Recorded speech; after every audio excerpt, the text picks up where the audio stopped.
दोस्तों अगर आप सेकेंड या थर्ड ईयर में हो तो सबसे पहले कमेंट करो। देखो बहुत सारे लोगों के यूनिट टेस्ट दोस्तों 1 वीक के बाद है, कुछ लोगों के यूनिट टेस्ट हो चुके हैं, कुछ लोगों का इनसेम जो है दोस्तों इसी मंथ के लास्ट वीक में आपको दिखाई देगा। तो आप नीचे कमेंट करके बताओ कि सर हमारा इस डेट को है, अगर आपको पता है तो, अदरवाइज मैं तो आपको हेल्प करूंगा ही। तो दोस्तों यहाँ पे मैं ओवरऑल पूरा का पूरा आपको प्लानिंग बता रहा हूँ कि किस तरह से आप अपने जो भी यूनिट टेस्ट या आप इनसेम का प्रिपरेशन कवर कर सकते हो। अभी भी आपके पास अच्छा खासा टाइम है, 1 वीक में भी आप कर सकते हो। ये हमारा यूट्यूब चैनल है दोस्तों। अगर आपको जैसे अगर आप सेमिस्टर 3 में हो, अगर आपको जो भी सब्जेक्ट चाहिए, अभी मैं कल ये पूरा का पूरा प्लेलिस्ट जो है दोस्तों वो पूरा का पूरा प्लेलिस्ट अरेंज कर दूंगा। प्लीज आप नीचे कमेंट करना कि आपको कौन सा प्लेलिस्ट चाहिए। जैसे इंजीनियरिंग मैथमेटिक्स 3 का भी बहुत लोगों का सिलेबस चेंज है, तो हम नए प्लेलिस्ट बना देंगे। और दोस्तों इसके साथ अगर मैं आपको बोलूं कि जो थर्ड ईयर में स्टूडेंट हैं, तो दोस्तों टीओसी सब्जेक्ट का ये नया वीडियोस आना अभी स्टार्ट हो जाएगा।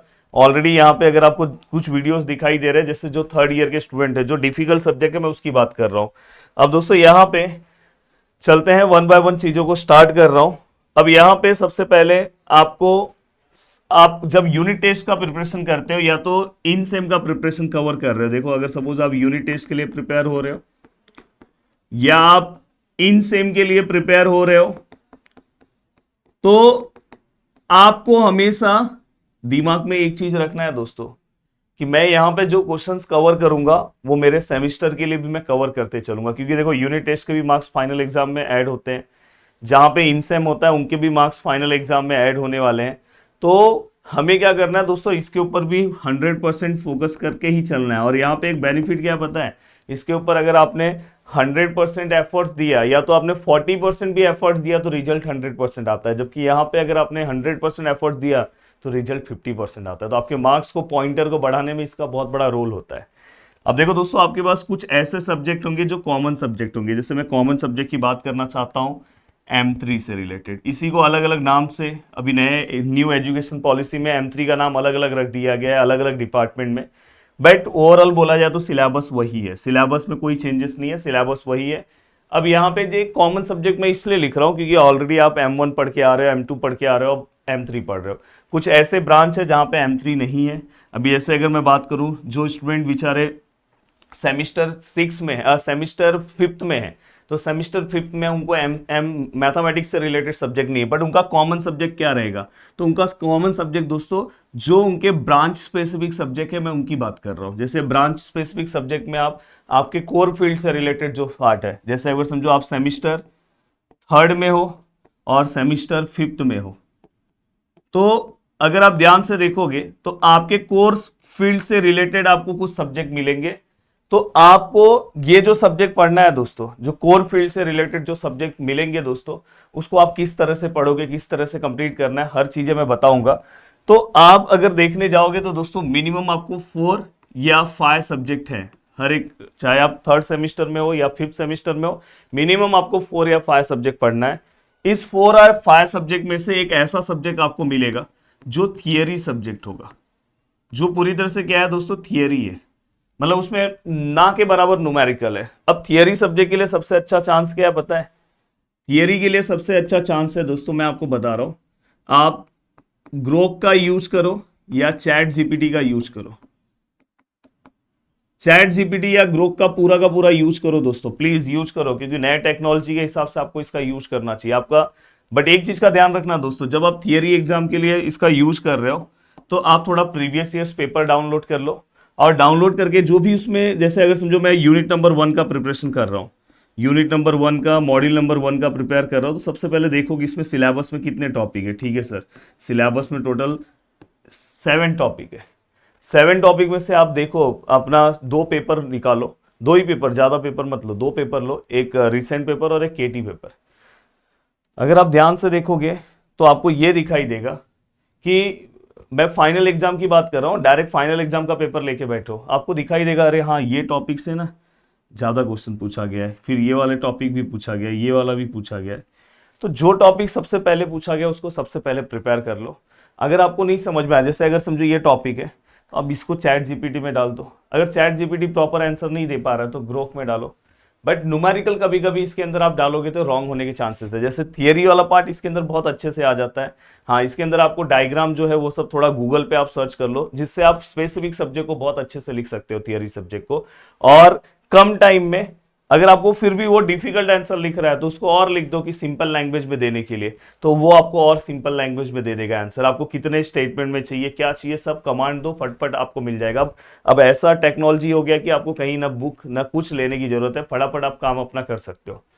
अब देखो दोस्तों, अगर समझो जो न्यूमेरिकल सब्जेक्ट है, न्यूमेरिकल एक ऐसा सब्जेक्ट है, जैसे मैं न्यूमेरिकल सब्जेक्ट में हमेशा मैथ को भी लेता हूं, जिसका रेगुलर प्रैक्टिस की जरूरत है दोस्तों। तो कम से कम आप 1 वीक अगर आपके यूनिट टेस्ट के लिए है, तो आप क्या करो पता है, 2 यूनिट अगर आपको आने वाला है तो आप ऐसे 3 डेज कवर करो। जैसे मंडे है, ट्यूसडे है, वेनसडे है, थर्सडे है, फ्राइडे है, एंड सैटरडे है, एंड संडे।